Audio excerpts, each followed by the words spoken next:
നമ്മുടെ പ്രിയപ്പെട്ട ഇത് പൂത്താങ്കിരി പഞ്ചായത്ത്.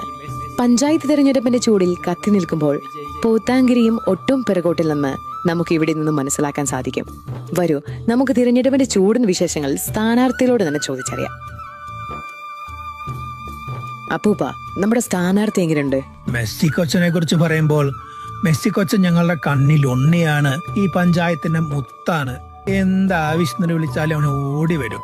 താങ്കളെ സ്ഥാനാർത്ഥിയെ തിരഞ്ഞെടുത്തതിൽ മുന്നണിയിൽ ഭിന്നിപ്പുണ്ടെന്നാണല്ലോ പറഞ്ഞത്. ഒരു ഘട്ടത്തിൽ ബി ലീഗിന്റെ പ്രവർത്തകനായ നെയ്മറിന്റെ പേര് ഉയർന്നു കേട്ടിരുന്നല്ലോ. അത് ശത്രുക്കൾ പറഞ്ഞുണ്ടാക്കുന്നതാണ്. അത്തരം ഒരു ഭിന്നിപ്പം പാർട്ടിയിലോ മുന്നണിയിലോ ഇല്ല. അപ്പൊ കഴിഞ്ഞ ദിവസം സമൂഹ മാധ്യമങ്ങളിൽ കണ്ട നിങ്ങളുടെ വഴക്കിന്റെ വീഡിയോ? അത് മുഴുവൻ അല്ലേ. നമുക്ക് അടുത്ത സ്ഥാനാർത്ഥിയിലേക്ക് പോവാം. എവിടം വരെയായി പ്രവർത്തനങ്ങൾ?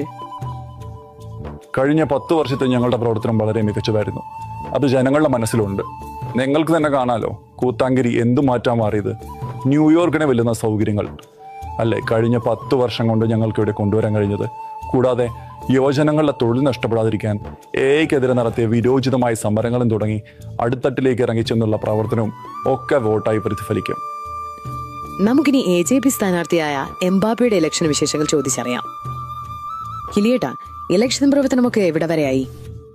ഈ വട്ടം കൂത്താങ്കിരി ഞാനും എടുക്കും. ജനങ്ങൾ എനിക്ക് തരും. നിയമസഭാ തിരഞ്ഞെടുപ്പിൽ മത്സരിക്കുന്നുണ്ടെന്നറിഞ്ഞല്ലോ. ഇപ്പൊ പഞ്ചായത്ത് തിരഞ്ഞെടുപ്പല്ലേ, അപ്പോൾ അതിനെക്കുറിച്ച് ചോദിക്കണം. നിയമസഭാ തിരഞ്ഞെടുപ്പാകുമ്പോൾ അന്നേരം അതിനെക്കുറിച്ച് പറയാം. Don't try to play with me reporter. കൂത്താങ്കിരിയുടെ ഇലക്ഷൻ വിശേഷങ്ങൾ ഇവിടെ കൊണ്ട് തീരുന്നില്ല. കൂടുതൽ വിശേഷങ്ങളുമായി നമുക്ക് കാണാം.